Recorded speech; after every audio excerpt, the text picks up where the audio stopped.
Hi, I'm Dr. Sora Jabitsky, and this is another episode of Birds, Bees, and Beyond. And I'm here with Caro, my lovely partner in this. And we have two guests today. We have Dr. Korab Idrizi and Dr. Maria Reid. And our topic tonight, I find, personally very relevant, the role of fathers in raising their children. Father's Day just passed. And it seems that fathers or fatherhood isn't as relevant as it was. There's so many single moms, and the stats talk about there's about, I think Dr. Idrizi said this, correct me if I'm wrong, about 25% of fathers are missing from households. So that's like little introduction about what we're going to be talking about, and let's go and ask Dr. Idrizi and Dr. Reid to introduce themselves and a little bit about their background. So we'll start with Dr. Reid. Hi, my name is Dr. Maria Reid. I am a associate teaching professor at Florida International University and a licensed mental health counselor. I have written a book detailing the influence of fathers on child development, which I typically use in one of my developmental classes. Thank you, Dr. Reid and Dr. Idrizi. Thank you for that intro, Dr. Reid. So, hi everyone. My name is Korab Idrizi. I'm actually not officially a doctor just yet. I will be in a month from now, PhD. I do have my master's in counseling, and I'm about to have my PhD in counseling psychology.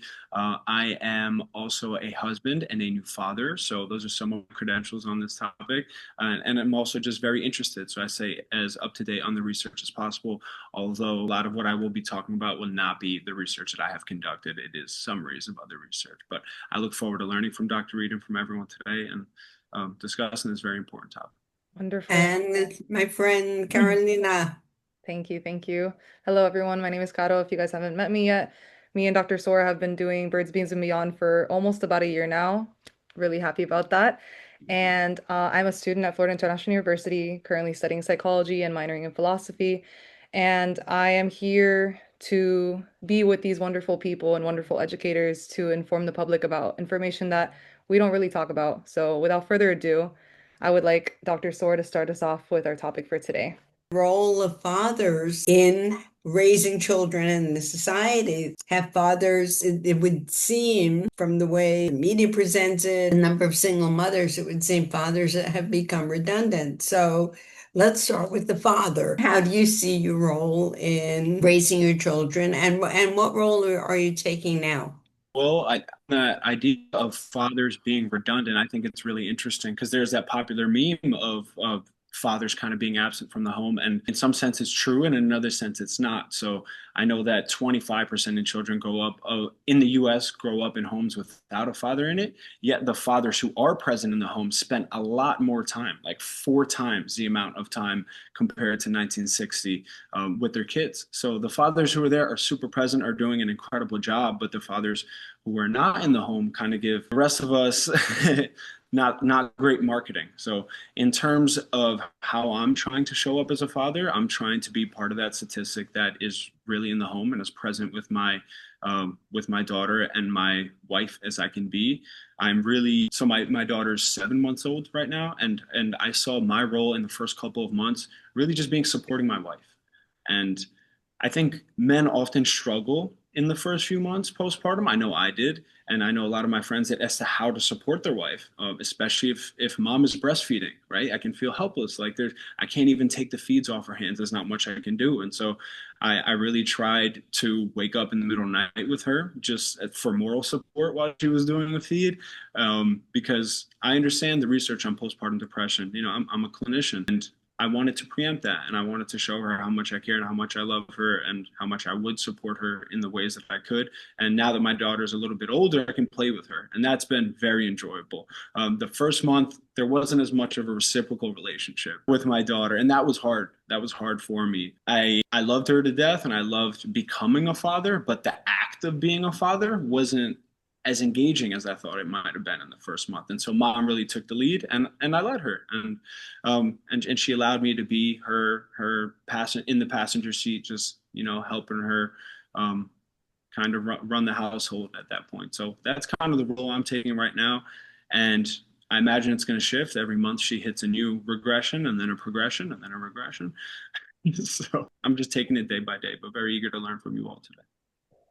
Terrific. And Dr. Reid, based on your research and the importance of men. So I have a very unique, I would say, perspective on this issue, both academic. As you know, I've done my master's thesis and my dissertation, and I've also done a textbook on the father's role in development. And I also have a lot of anecdotal experience, in addition to which, as you probably can tell from my voice, I am not American born. I have a mixed heritage in that I was born in one country. My parents are from two different countries, and I grew up in a third. And so I have seen a lot of different ways of being as a family. So I'll tell you a little bit of history about how the textbook came into being. When I first graduated in 2011, I was asked to teach a class on human development, lifespan development from beginning to end. And in the course of creating that course, I had to go through a lot of textbooks to find the perfect one, right? Of course. And I must have read through 15, 20 textbooks, and not one of them mentioned anything about fathers. So this was incredibly surprising to me because of my own history. I have a very involved father, and most of the fathers in my family have always been very involved. So I was curious, what's going on here? And I started doing a little bit of research and adding these kind of incrementally into my classes until I was approached and asked if I wanted to write a textbook on what I wanted to write about. And so I decided to write a textbook on this. And so what I have found in researching this is that fathers have a very unique role in child development. It is very different from mothers. They can mimic mothers, but they also bring something completely different to the equation, something that mothers themselves do not mimic. And this missing piece that we find with absent fathers shows up in our society in very different ways, such as children having no emotional regulation, as adults behaving like teenagers, right? Adults not being able to form proper relationships, not being able to pick proper partners, and so on and so on. So it turns out that fathers are incredibly important in child development. Now, this whole idea of mothers being a primary parent, right? Other than breastfeeding, there really isn't anything that men cannot do that women do. The only difference is we get a lot more practice. So from the time a little girl can walk, she's practicing to be a mother. The very first toy that you are given is a doll. And what do you do to a doll? You nurture a doll, you change their clothes, you talk to them. There's one reason why girls have a much more developed verbal acuity than boys. What is a boy's first toy? A car. Truck. And what do you do with a car or a truck? You make a lot of noise and you crash it. That is not practice for parenting, right? Good point. We talk about oxytocin and different hormones that are related to nurturing. However, men have the same hormones. The only difference is in the quantity, right? And since we are socialized to be nurturers, it's no wonder that we have more oxytocin. Now, there are obviously some things that women do better than men, and vice versa. But neither of us is unable to do one thing that the other cannot, with the exception of feeding. And I will say, Korab, that I would have to let you know that you could have taken the feeding from her. All she had to do was pump the milk. Yeah, I did. When she really wanted She to wanted to breastfeed do it, time at the right? beginning, but once she started pumping, then I took a lot of the feedings at night. If men, like the behavior came first, then the oxytocin, so it's not like we're not born with oxytocin. It's a genetic thing. It develops because of socialization. It My develops throat's because of going. socialization and because of puberty, right? Differences in genderized hormones occurs after puberty. In my research, girls who do not live with their biological father are more likely to menstruate at an earlier age. The father, the biological father, his pheromones actually dampens her hormonal system. So this is just one example of how living with your biological father will influence your development. But you're on a roll there. So what you have been talking about seriously sounds like magic. It doesn't sound It real. does, doesn't it? It does. I mean, because I personally got my period around the age of 10. And I tell everyone I was like 5'3", 5'3" by the time that I was in fourth grade. I was the same height as my teachers. But my father was present at home. He was just very much a workaholic. I am now. So I know where it comes from. But my parents did split up around the time I was 13. And that was around the time where I feel like puberty really kicked in for me in the sense of the way I acted. My development really, really kicked in around that age. I think that age in general is just not easy. It's But not. I did want to ask Korab because I know that you're a girl dad. It's kind of crazy to think about it. Like, because, my mom, at least, she had her first child at the age of 21, and I'm 20. I can't even think about having a child right now. And I'm just thinking in your perspective, because I'm pretty sure you're like in your late 20s, correct? 28. Yeah. So have you ever thought like futuristically like about like how you would have conversations with your daughter towards like her menstruation or even like, going on her first date, like things like that yes, it sounds far away, but time is ticking. Yeah, right. Yeah. Time moves very And you blink quickly. twice and she'll be 13. And I just want to ask, like, have you thought about, how you would bring up those conversations, if you would talk about it with her mother, by yourself, or maybe a separate conversation but between the both of you? I would say the answer is no. Just being 7 months in, it's not something I've thought about much. And the reason for that, I'm the oldest of three boys. And in my household, culturally, we did not speak about women's issues ever. Everyone's bringing up the word period. And my mom, like, jumped out of her seat. My girlfriend was over the house and it was her time of month. So we don't talk about those things. Like and so that's the kind of attitude that there was in my house. And so, my wife has always said, hey, when it comes to women's issues like that, I'll take the lead. And that's something that I think I've been happy to be like, yeah, I think this is something that you would take the lead on. Whatever you need my support in, go for it. I don't know that I feel ready to attack those issues. And I think as the time comes, I will be more experienced. But I'm trying to really just take it day by day right now. And I am a future oriented person. And so I am trying to be as present as I possibly can be. But Dr. Reid, I'm so curious to hear your take. Of course, I have an opinion on this. I love her So, already. Go ahead. so I would say, one of the most important influences on a girl's sexual life is her relationship with her father, right? It's very Um, Freudian of you. and to the extent that you have a close relationship with her, these conversations become easier and easier. And yes, I definitely think that your wife should take the initiative to have these conversations with her as early as possible, right? However, this is not something that you should shrink away from because it is quote unquote women's topics, right? Because it's everyone's topics, not just women. And as a husband, you should know when your wife has her cycles, kind of moods that occurs when these cycles happen.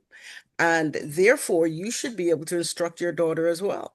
I agree wholeheartedly with that. And me and my wife do talk about that pretty openly. I think what I don't understand as well is the developmental aspect of it, from 0 to 14. After that, I have a ton of experience with it because I've been with my wife for 10 years. So, Okay. we're thinking about lifespan development. That's an area that I Wow. feel comfortable with, whether that be adolescence and young adulthood. But that child to adolescence age for girls is not something I understand yet. So I'm pretty confident that I'm pretty observant, and I'll You pick that up. learn. I'll You're learn learning. and pick it up along the way. And it's not that I shy away from the conversations, but one thing that I've had reinforced for me over the past few years, you touched on it, Dr. Reid. You said the closer you are with your daughter, the more likely you will be to have these open and honest conversations and to broach them. But also, we know how important modeling is. Kids don't always respond to direct interventions and conversations like that. I think modeling being the kind of man I would want her to end up with, I think is more important than any verbal instruction I can give. There's so much more to human sexuality and having her be comfortable with herself, who she is, and being confident. This is one of our problems here in America where, we are so unwilling to talk about sex, to talk about the right names for body parts, to talk about, touching and things like that, Right, that we shy away and we use different excuses to shy away from those important conversations that right. truly do protect children. See what you have to look forward to, Dr. You have to Idrizi. make sure she knows the real names, not Vivi and Titi. Yeah, I appreciate that. I love this idea of it being an ongoing conversation It because is. exactly. in honoring the name of the podcast, right? It's like, have you had the conversation, the birds and the bees? It's not a conversation. It's not. It's a series of conversations. We're talking It about is. attachment, right? I'm imagining one day there's a conversation around safe sex, right? When you know someone's going to be sexually active, but there are so many conversations that precede that, and it's not just Exactly, Yes. happening. exactly. Right, It's a right. process. This was, don't know, maybe Korab and Carolina, you may be too young for this. I'm dating myself now. But do you guys remember Dear Helen? No. No. Sora, you would know what is Dear Helen. So it's a column in a newspaper. You guys know what a newspaper is? People would write in for advice, right, on different topics. And this woman had written into Helen. She said she had a 12-year-old daughter, and she was very upset to find out that the daughter's best friend had told her all about periods and menstruations. And she was very upset because she wanted to do it herself.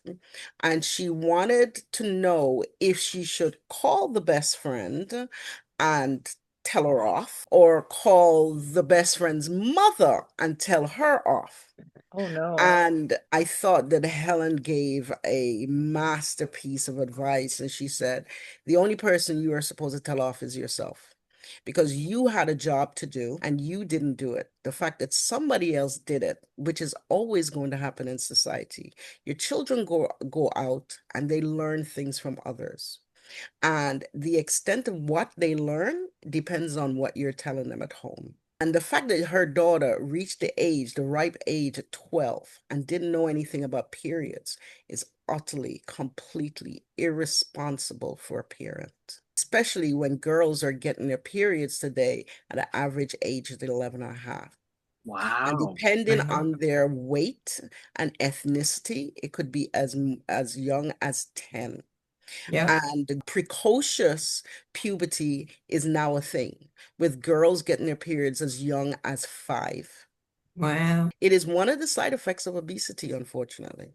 I just wanted to share a quick little story because honestly, I don't really remember, funny enough, who told me about periods or how all that happened. I just know I had it at a very young age.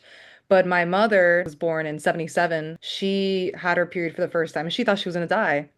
She was 12 years old and she was somewhere with her father, who right now he would be about in his late 80s, but he passed away.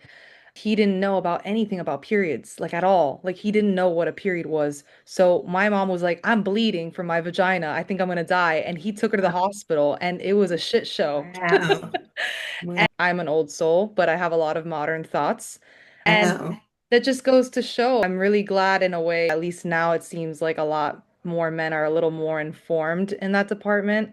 clueless. And, as well as women, like women and men, I feel like stand on more of an equal stance right now, which is always what I root for. So I just wanted to mention that because I think it's a kind of a funny and obviously kind of sad story because my mom was obviously like, oh my God, what's going on?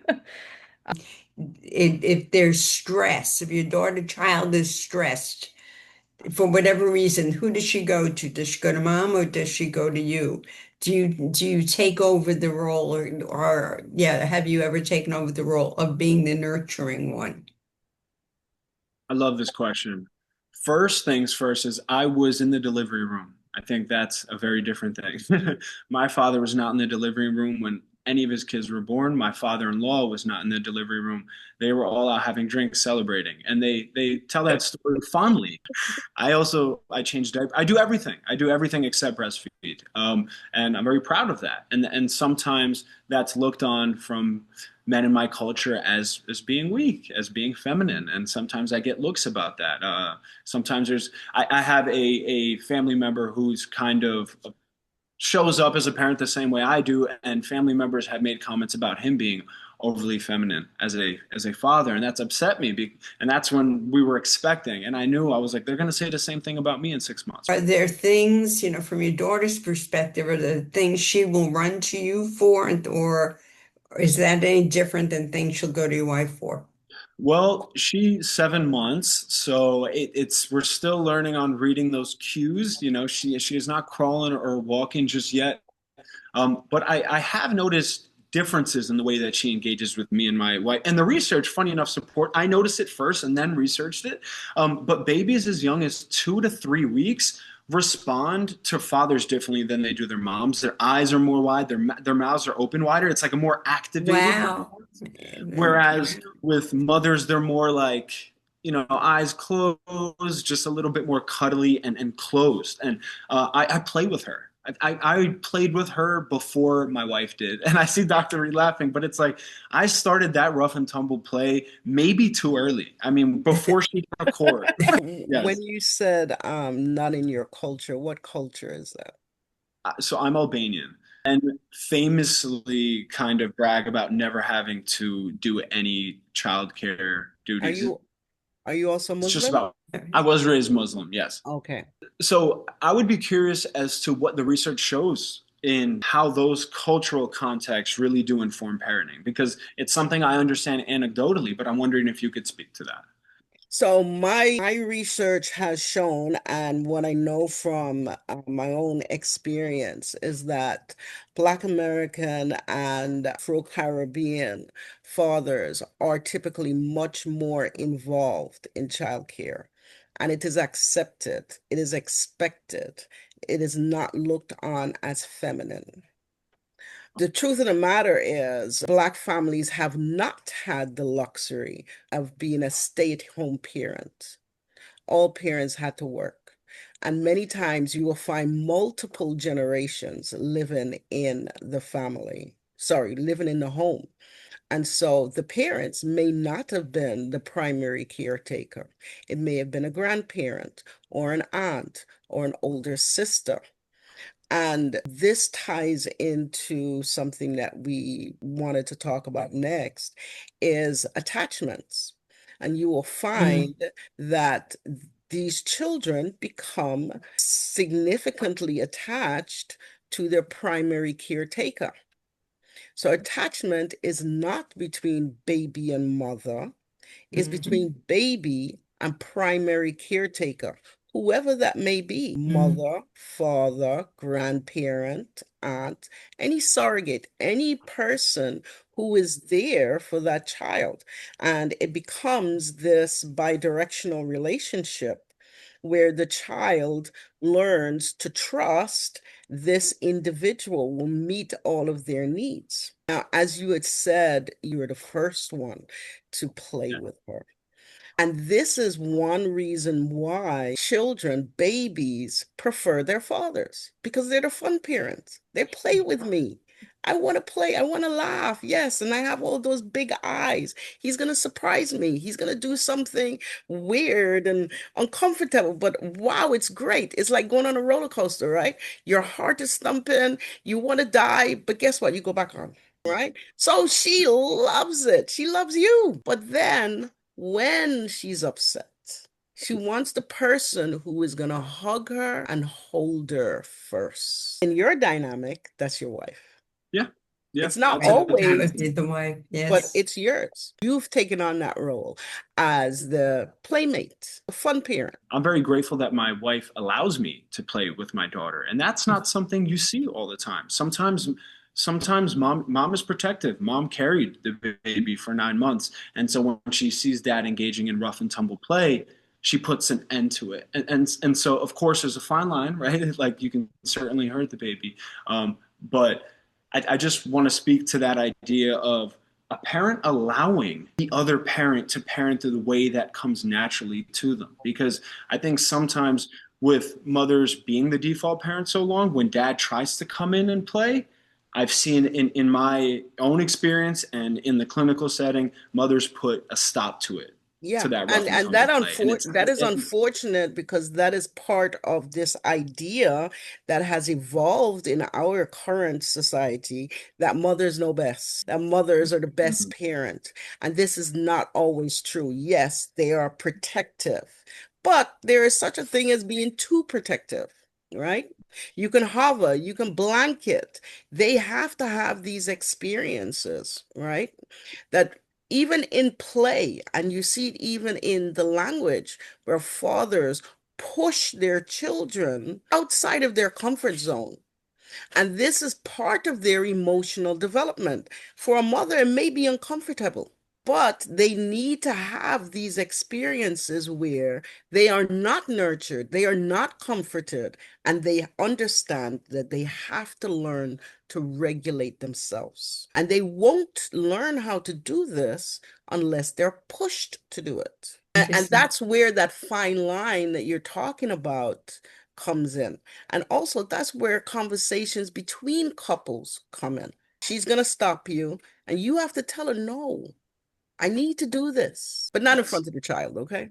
I know Maria at some point mentioned like the style of Caribbean families, and I grew up in a Cuban family in which my parents were definitely helicopter parents, like big time.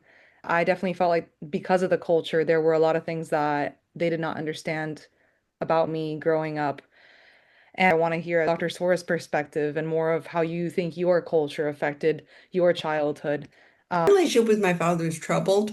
He was, of course, in retrospect, I see him differently, but while I was going through it, you mentioned your period, when you're getting your, so I got my first period. Who knew? I didn't know. I think I was in a movie theater and I felt something, but I had no idea what it was. And I left the theater. It's like, oh, I'm bleeding. I wasn't freaked out. But anyway, I got home and my pants, my shorts were stained, and my father's reaction was, "You pig." But he was European Yeah. and he was the breadwinner. And of course, from my perspective now, he was really stressed. My mother was bipolar. So he had this additional stress on him, to earn a living. And, I never quite knew when my mother was going to have an episode. So it was difficult, like I said, and then it shaped me the most, I think, is I got married really young. It was escape, and I married the kind of authoritarian, and that didn't last. So you basically married a younger version of your I father. married, he even looked like my father, trust me, my Freud. father when he was younger. Then again, in retrospect, it's like he did the best he could, given circumstances. If I had it to do over again, I would have had a different father. But I got his eyes. He Teacher. had his whole family had blue eyes, and I got the blue eyes. So I thank him for that. That's lovely. I mean, definitely you didn't have the easiest childhood, but I think like I've spoken to Dr. Jersey about it multiple times as well. Like I think at the end of the day, trauma is what shapes us, at least viewing it from the optimistic perspective. And I know that you, Dr. Sora, were never exactly a parent, but I know you're a cat mom. And I saw Maria's Yes. cat laying around there a couple of You have a minutes cat ago. tumor? I Yes, have two. I have two now. Nonetheless, I think that it really shapes who we are, and it says a lot about how we treat other people. And I think it can be beautiful, because knowing that I actually never knew that you had a mother who had bipolar disorder, and I think that that definitely shaped a lot of who you are today. And I mean, look at you now, like you're helping people all over the world as an educator, and you're doing Course of Miracles. I knew my grandfather, and they had nine children, but he was a little bit kinder with the grandchildren. With his own children. That happens with grandparents, Yes. doesn't it? Yes. Definitely. Uh, I mean, I think yeah. Maria also mentioned something about grandparents earlier, like raising their children. Yes, Not- multi-generational households. When I was taking Dr. Sora's course last year on the psychology of sexual behavior, one of the first questions that she asked her students was, like, how did you learn about sex? And it was my grandmother who told me about like what it's all about, and it's not like porn because that was my first impression of sex. That's a lot of kids are learning about sex from porn these days. I was lucky enough to have my grandmother around to tell me that it's not like that, but it's so much more than that. And well, that's what we represent on this channel. On that idea of allo parents and the village kind of helping raise a kid. Western countries get wealthier, allo parenting decreases because everyone's kind of siloed and it can afford to have their own homes, so they do have them. And counterintuitively, it's increased the role of fathers because there's no grandma in the home, there's no aunt in the home, and so it's leading to a higher childcare burden, to use that word, on fathers. They get wealthier, fathers are having to step up more to be with their kids. Language I use is interesting because I'm saying having to rather than getting to. That that's related with economic factors and both parents having to work and all that stuff. But I just think that's very interesting. If we look at the educational landscape of generation, more women are going to college and getting more education, which ultimately means that they are more financially stable. And so a lot of women are marrying men who are not earning as much as they can. And so when you have a child, who then stays home? It's not automatically the woman because her salary, which is greater than the man's, sometimes twice as much, is what they have their lifestyle on. We're seeing an increase, a substantial increase in stay-at-home dads. I know a couple like that. She's a medical doctor, Yes. and he had been in the forestry service, so he's staying home now. Yeah. They have two daughters, and she's going to work, and it works. Yeah. Which is different than what is portrayed traditionally. I saw it every once in a while. I catch like a 1950s sitcom, and it like perfect families. Mother does her ironing in high heels and So stockings. sterile. Be good before daddy comes home. Yes. Everything's got to, that was what was advertised. Make sure when your husband gets home, dinner's on the table and you're all nice. All your kids' toys are away. Do you expect perfection in your household? I expect perfection from myself, and that's an issue that I need to confront every day. That's the only person I can expect perfection from. But that idea of changing gender roles fascinates me because, like Dr. Reid said, women are pretty much outperforming men in every single measurable category. And if they're not outperforming men, they're at least on a trajectory where they are, how much they're earning, graduating college. I mean, every single metric. And that's where the red pill and the manosphere movement comes from, right? It's a reaction to that. That's where Andrew Tate comes from. And that's where men are rebelling and pushing for that trad wife narrative that they want to come back from the 1950s. And it's because they feel helpless. They don't know how to show up, how to be helpful anymore because they're in the trades and the trades don't make as much as people with masters and PhDs. And they're angry and they're embittered. And society doesn't do well when men are angry and embittered. They tend to cause a lot They tend to cause a lot of damage. I'm very empathetic towards those men, but I'm not empathetic towards the solutions that they put forward because they're usually very misogynistic. And so I've been at the forefront of that space because I look like the kind of person who was at January 6th and stormed the Capitol. And so I'm very aware of my stimulus value. And so I try to be the kind of person who promotes a more progressive and neutral gender landscape. Historically, there is this phenomenon where when there are changes in society, there's always a swing back pendulum, right? Look That's at where it. we Yeah. are. And unfortunately, I would say that it is the women's fault in that we lifted ourselves. It was necessary. The feminine revolution was necessary because where we were was unsustainable and unnatural. Yeah. So we had to make that change. But the change that was made and the way that it was made, we did not bring the men along with us. And they have been left behind. And I think ultimately that is what's happening now. Instead of us coming together, we're having this swing in the opposite direction, which is unfortunate. We are not to go back to that position that we were in before, because that was a position where women were not equal. We were not valued, right?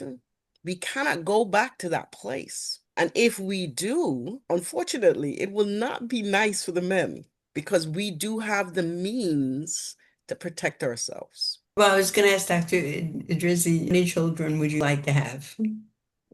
We have the number four in our head. Yeah, Wow. more than most, but of course, always subject to change. I've always wanted a big family. My parents are each one of seven. And so we're just kind of used to that. Wow.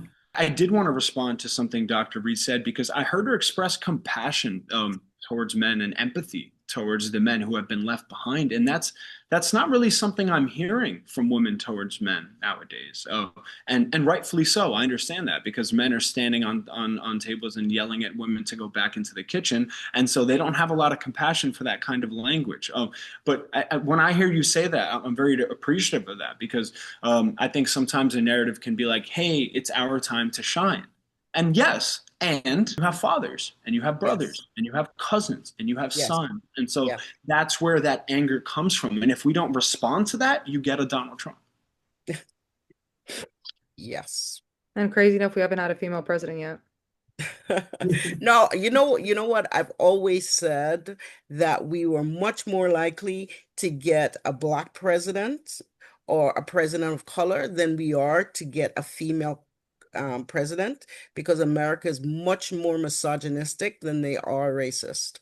By all means, I mean, I just want to thank you guys for your time. I know that you're not paid to be here. We love hearing your information. And Maria, it was honestly such a pleasure meeting you and hearing about you. I mean, I really didn't expect any of this, and you're such a good speaker. Like, wow. And I mean, Korab, Well, I thank you already, for having me. yeah, of course, of course. It was a pleasure. And thank you for making it personal. Yeah. Everything's personal. No, I really appreciated that. I was just gonna say thank you to Korab as well for coming in here and talking about your experience as a new dad. I bet it can be really exciting as much as very scary. You know, I love your perspectives as always. I mean, I literally watched your video and I kid you not, I was like, Dr. Sora, we have to have him in the I'm really glad that you both were able to be here. And Dr. Sora, as always, you're a great co-host. And that's about it. I just wanted to thank you guys for being here. But So, I really enjoyed my time here. Thank you guys. I just wanted to say thank you for having me. And I was hoping Dr. Reid could show her book one more time. yeah, there it Fathers is. Shaping Father Child Shaping Development. Child Development. Okay, as soon as I Exactly. push it up, Barnes and Noble, where is it it is available? available on Amazon, but this is the third edition and it Oh, is, wonderful. Wow. thank you, and it is digital. So the first edition may be available in hard copy. Before we sign off, this is my book, Great. Yes, I Intimacy. have a copy. Oh, thank you. Thank you. Thank you. Intimacy, the sacred space between us. And it's essays about love and intimacy. And this is available on Amazon. And I have a Substack, Eros and Essence, where I talk about sexuality and acting spirituality. Korab KORABIDRIZI at Korab Idrizi on both Instagram and TikTok, and LinkedIn, all of the above. But you've left me with a lot to read, so thank you. Yes. Nonetheless, I just wanted to tell the people out there watching, if you found this content useful, please subscribe to us, leave a comment with any information that you may want us to touch up on next time, and leave a like, of course, and we'll see you next time. Goodbye, everyone, and have a All good right. Have a good night, everyone. Good Thank you. night. We're going to wrap up.